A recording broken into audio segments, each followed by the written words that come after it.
Right, how's everybody doing today? You good? All right, this is Mike, it's pretty cool. All right, well, like she said, I am Jason Clark, the Executive Director of the Tennessee Mass Choir. Now, one thing I'm gonna tell you, I'm allergic to boring. I'm very, very animated when I talk, very animated. I wanna talk about the song within, okay? I wanna talk about the song within. I've had the opportunity to play with and produce or record with whatever it is, some of the most extraordinary artists within the music industry. People like Kirk Whalum, an amazing jazz saxophonist. I'm not sure if you're familiar with the Whitney Houston hit, I Will Always Love You. He's the one that was doing the saxophone solo on that particular record. Martina McBride, country artist, amazing artist. St. Paul and the Broken Bones. Those guys are amazing. One of the best soul bands I've ever heard in my life, all right? Dave Stewart and Vanessa Amorosi. Dave Stewart was the producer and songwriter for the group The Eurythmics back in the day. Vanessa Amorosi is an Australian pop artist. She's amazing artist. Anna Popovic, Serbian blues guitarist and singer, amazing. Foreigner, the legendary rock band.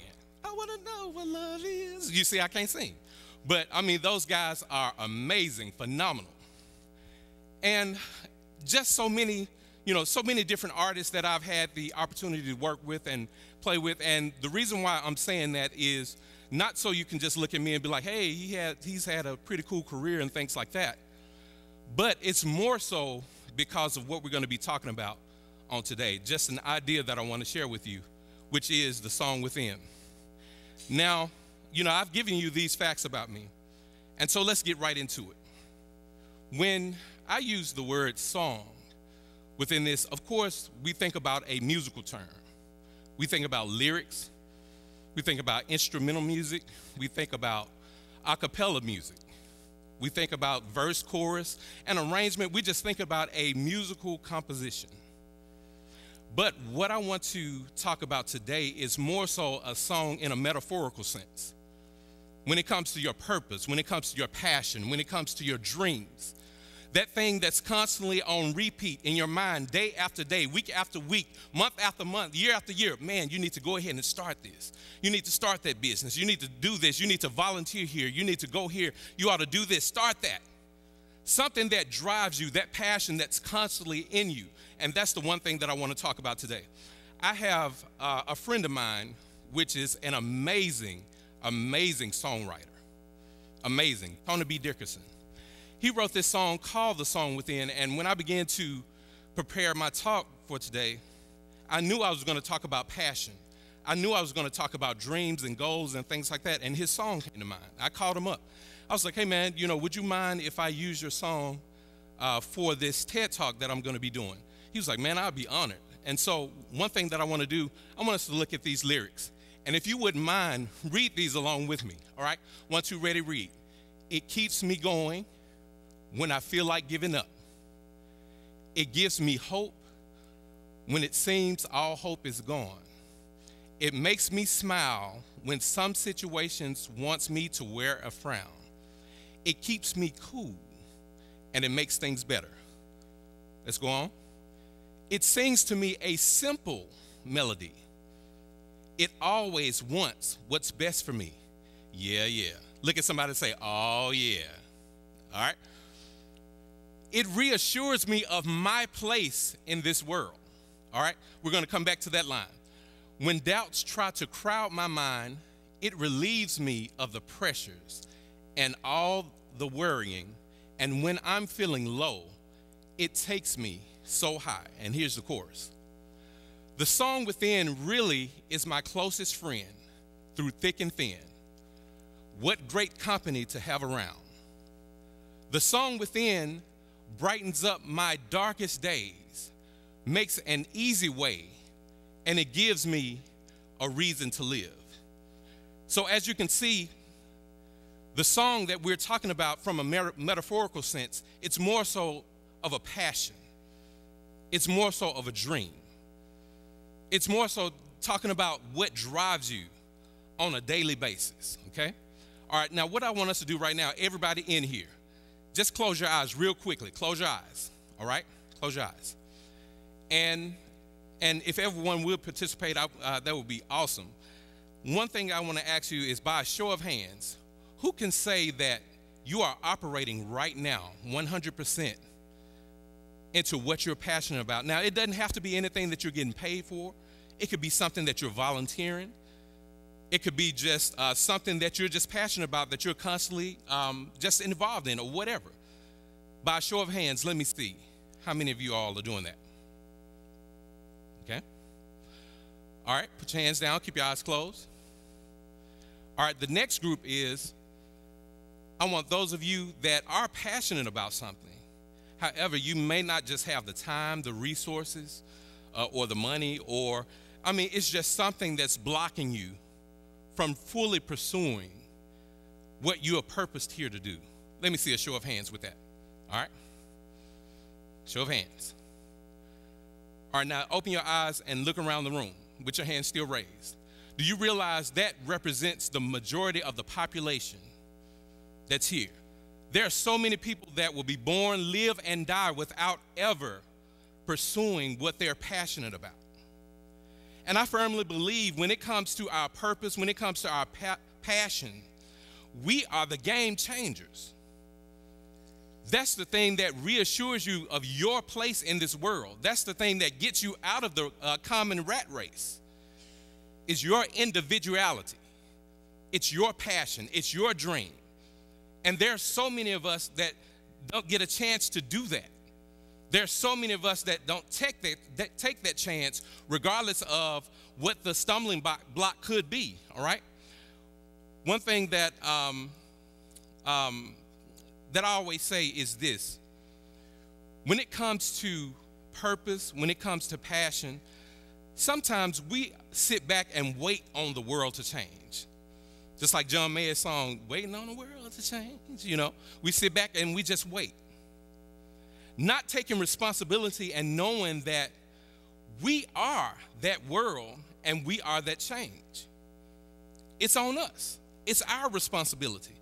Now, sometimes you might feel like, just because you're an individual, you can't make a difference, and that's not true. That is clearly not true. Because of the simple fact you can make a difference in your area. Think about it. What if all of us were doing that? Everywhere in our individual areas, we would be making changes. Your purpose and your passion is always something that would help someone else. It would be always something that would always solve a problem, or even, it could be something that you invent or whatever that would solve a problem.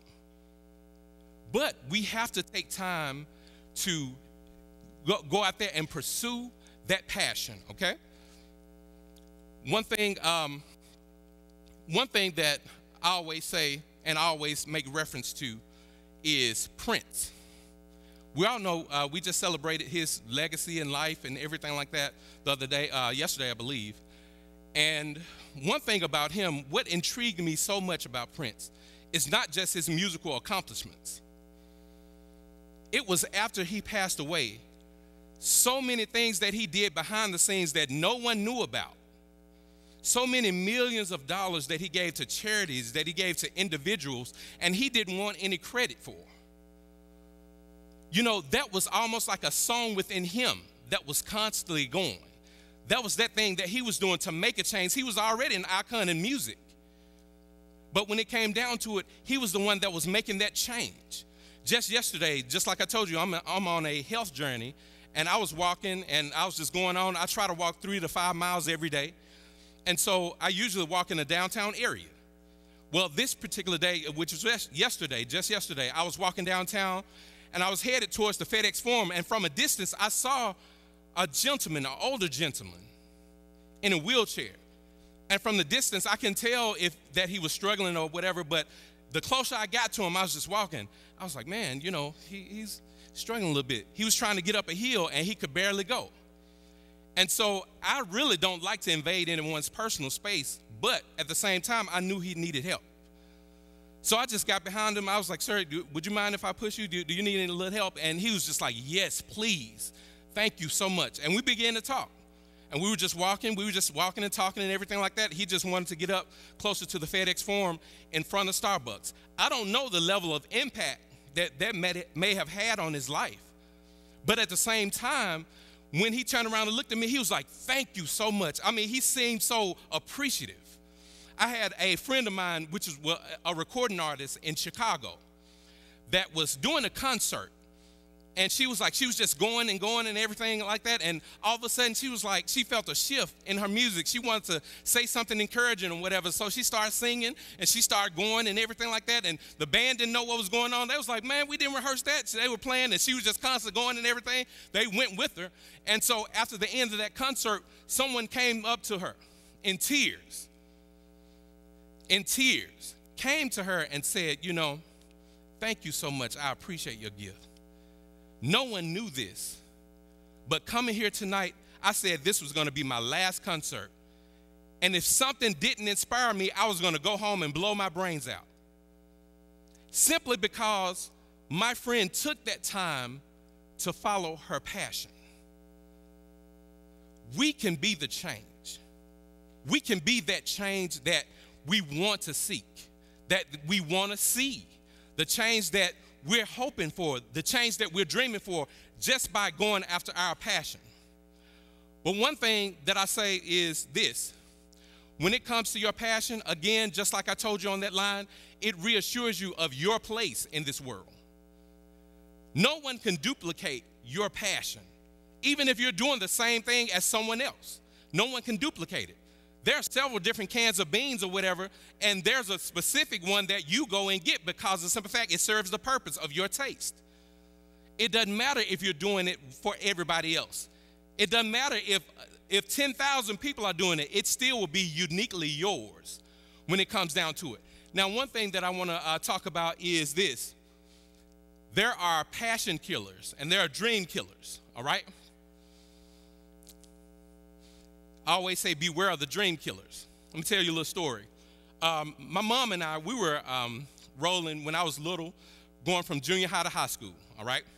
And we were just, riding and talking and everything like that. And she just asked me, she was like, well, what do you inspire to do? What are your aspirations and everything? I was like, well, honestly, and I know you can tell by my physique and everything like that, I was like, I want to play in the NBA. And I was actually a pretty good basketball player back in the day, all right? And I told her, and she was like, well, that's fine. It's good to aspire to do that or whatever, but you got to have a plan B. I was like, all right, cool. Well, I want to be a comedian. She looked at me. She was like, huh? She was like, you ain't funny. She was like, ain't nothing funny about you. Matter of fact, that was the funniest thing you ever said. Killed my dreams. No, but I'm serious. That just killed it right there. Now I knew I wasn't going to be a comedian or whatever, but that's just something that, I'm talking about, just a little funny story that would happen. Let's talk about a few of the dream killers. Fear. We already know fear is a huge one. Fear is a huge one. That's almost like one of the number one dream killers and purpose killers that there is, all right? Number two, insecurity, feeling like you're not good enough. Feeling like you're not worthy or feeling like someone else is better, all right? Procrastination. How many of you said, I'll start tomorrow? Yeah, there you go. Procrastination. Tomorrow becomes next week, next month, next year, after year, after year, after year. You never get going, all right? How many of you said, I'm too busy. It's too much going on. I don't have time in my schedule. I can't do this. I can't do that, all right? Being too busy. One thing that I learned at an early age is no is a complete sentence, all right? I always say, hey, no, well, what you got to do, man? I'm just busy that day. I can't do this. I can't do that. I stopped spreading myself thin, all right? And the last one that I want to talk about is negative people, negative influences. Negative people in your life, whether it's family, if friends, or whatever. I know I shared that funny story about my mom, but some have more serious issues of people putting you down, putting your passion down, putting your dream down. And honestly, that's why I really don't share a lot that's in my heart with a whole lot of people. I don't just talk about it. I just go out and do it to avoid all that negativity. Like I said in this song, it says, the song within really is my closest friend. The reason being is because it's constantly always with you. It's constantly with you. You're going to constantly hear it. It's never going to shut up. You're going to keep hearing that passion. You're going to keep hearing it until you do something about it, all right? It stays with me through thick and thin. What great company to have around, okay? Now, notice all this time that I've been talking, I hadn't told you what mine is just yet, all right? The song within brightens up my darkest days, makes an easy way, and it gives me a reason to live. So, out of everything that I just presented to you, what do you think my song within is? 9 times out of 10, you would say music, and it's not. Music is an extension of the song that's within me when it comes to my passion. What I'm truly passionate about is inspiring people. What I'm truly passionate about is educating people, making people think, trying to uplift people, trying to have a voice for people that hadn't quite developed their own, which all of us have a voice. But it's just sometimes it's not developed just yet. And so that's what my passion is. Everything that's a part of my world, I'm not doing anything musically right now, but guess what? I'm operating in my passion. Everything that you're passionate about, you're not going to always get paid for. It's not about pay. Success and significance are 2 different things. Your passion is what makes you significant. You can be successful, have millions and millions of dollars, sell millions and millions of records, or you can sell millions and millions of products, be rich and all that, and still not be significant in your heart. You can still feel empty inside because of the simple fact you're not going after that passion. That's why you see some artists, that's why you see some entertainers and things like that. Sometimes they veer off and get into some trouble because it's something that they're seeking for. And only until you get to that point where you really begin to reach for that passion, that you'll begin to really find that gratification on the inside. The voice is still going to be there with you. You know, my ideal death would be this: me in old age in a hospital bed with my family and friends all around, having the opportunity to tell everyone what they meant to me, having the opportunity to talk to them and be like, hey man, I really appreciate you, looking at my kids and grandkids and great-grandkids and great-great-great-grandkids and telling them all, hey, I love you so much and all that or whatever. That would be the ideal death. And the last thing that would be with me would be my passion. Now, go into your imagination real quickly as I get ready to close this. Think about you being on your deathbed. Your family has already gone and everyone has, talked to you and everything like that, and it's just you. And personify your passion. Give it a body, give it a face, and you're having a conversation with it. With that conversation, be like, man, we really accomplished a whole lot, man, hey, everything was great, everything was cool, you really listened to me, and as you listened to me, more people were helped, it was significant, everything was going, everything was great, we did great, high five, man, enjoy the next life. Or with that conversation, be sad from your passion. Why didn't you listen? I had all this laid out for you and you didn't even go for it. I was constantly talking to you daily, weekly, monthly.